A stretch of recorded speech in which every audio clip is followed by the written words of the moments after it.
Hey Flock, Mike here from Epic Tech Studios. I want to do just a little commission project vlog here. So this is part one in a process that I don't even know how long this is going to take. So this is the Warlord Titan kit from Adeptus Titanicus. And I've gone ahead and I've got it fully assembled. So here's the fun story. This took about maybe 7 hours to fully assemble. And I did magnetize some pieces, so I'm just going to go ahead and pop those off. And they're really straightforward. I used a 5mm drill bit just to deepen the holes a little bit, but there's basically markers on the model for the drill goes. It's close to being pre-magnetized. It's really about the best thing GW has done in that regard. Another thing I think is actually really cool, I just want a little shout out to GW, which is a weird thing to be doing. So this model can be equipped with either, the fist and the, I want to say it's a plasma cannon. I don't actually know. I don't have the rulebook in front of me, and it's not labeled in the instructions. But you can either have two of these or this and a fist. And it actually comes with enough parts to build both. Like, you actually have enough parts to build two of these with two arms and an arm for a fist. There's 3 full arms worth of stuff in here. And the fist comes with a total of 16 fingers. So you can really pose that hand.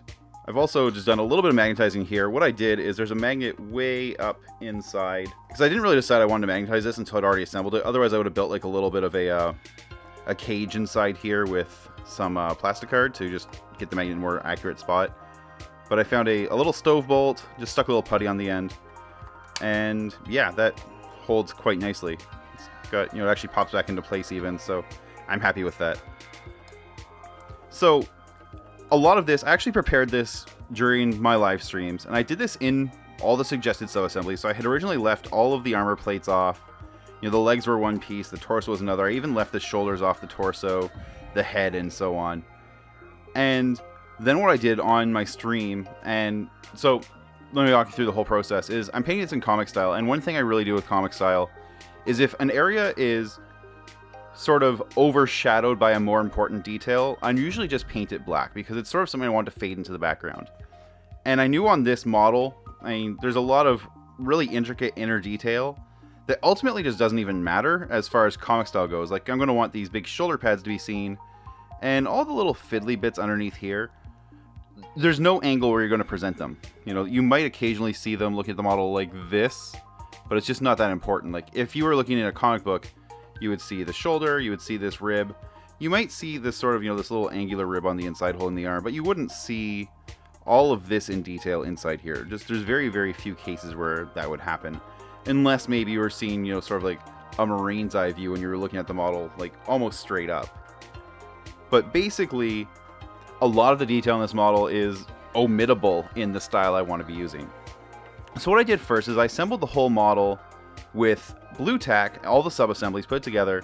Then I primed it black, and I did a zenithal prime of white. And that's why these pieces actually are very white compared to the rest of it. And then when I took the sub-assemblies apart again, and peeled all the blue tack off, what I realized is a lot of the inner workings of the model didn't even get primer on it because it was so obscured. Airbrush primer just literally couldn't reach those details.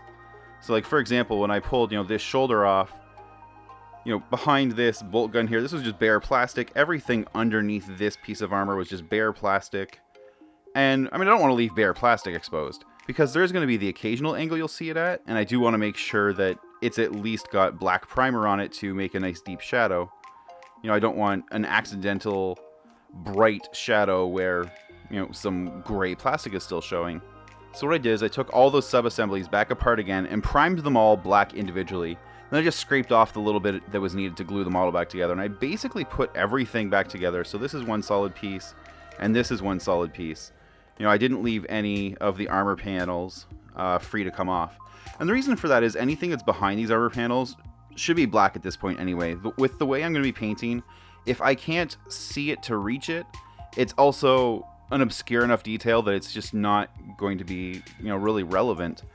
So that's sort of a benefit I get from doing this model in comic style as opposed to doing it in a more traditional style. Now, if I were painting this in a more traditional style, almost everything under the armor panels would have just been basically a bare metal anyway, so it would have been fairly easy to accomplish that with an airbrush. Just, shoot a whole bunch of iron breaker or lead belcher at it, probably give it all a Nuln Oil wash at that point, and then paint all the armor, stick it on.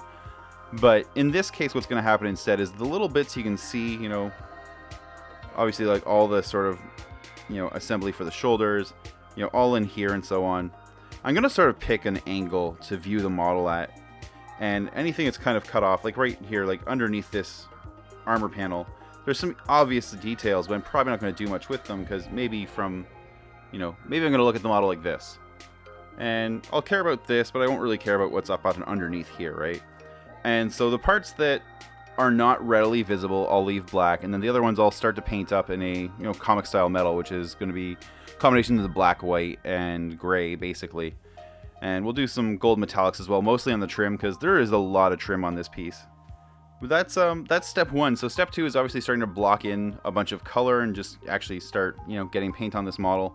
I'm probably going to do the boring parts first. So what I mean by that is I'm going to work on sort of the visible aspects of the skeleton and the sort of the non-colorful parts. I'm going to save the armor panels for last and kind of work up towards them. And really the same goes for the weapons here. Like, that's stuck together. So I guess the magnets work. I'll work on sort of the gribbly bits, the joints and everything. And then I'll save the armor panels and the, like the plasma coils, and I'll do them afterwards. So we'll just start with all of the sort of mundanity of the weapons first. So the next, honestly, probably like 10 hours of painting on this is going to take a long time, is definitely on the more boring side, but it's going to lay a good framework for, the more exciting stuff that sits on top of it. And I may break that process up too and just do some other details, just, more for my sanity than anything. We'll see how it goes. So that's, this is, it's a really short video today. This is, comic style Warlord Titan vlog part 1. And we're going to have, I'm not sure how often I'll do updates. It might be daily. It'll just kind of depend on how much progress I make on this, I don't want to do 3 days in a row of, look, I painted more gray, but we'll see where the next couple days take us. Hey, thanks for watching my video. If you enjoyed that one, please hit like and subscribe, and don't forget to hit the bell icon so you get notifications when I post new content in the future. If you want to take your support even further, you can do so at patreon.com/epicduck. Every little bit helps me keep the lights on and the paint flowing, puts new models on the table so I can make interesting videos, and most importantly, keeps a roof over my family's head and food on the table. Honestly, Patreon is what makes doing this every single day possible. You can also catch me 6 times a week at twitch.tv/epicduckstudios. I'd really love it if you came by to watch my show sometime and clicked follow. A big thank you to everyone who has supported my stuff, both past and present, over the years. It's been a wild ride, and I couldn't do this without the fans and all of the wonderful flockers out there. The hobby community is just an amazing group of people, and you make this worth doing. So let's keep doing this together for years to come. Thanks again for watching, and until next time, do something epic.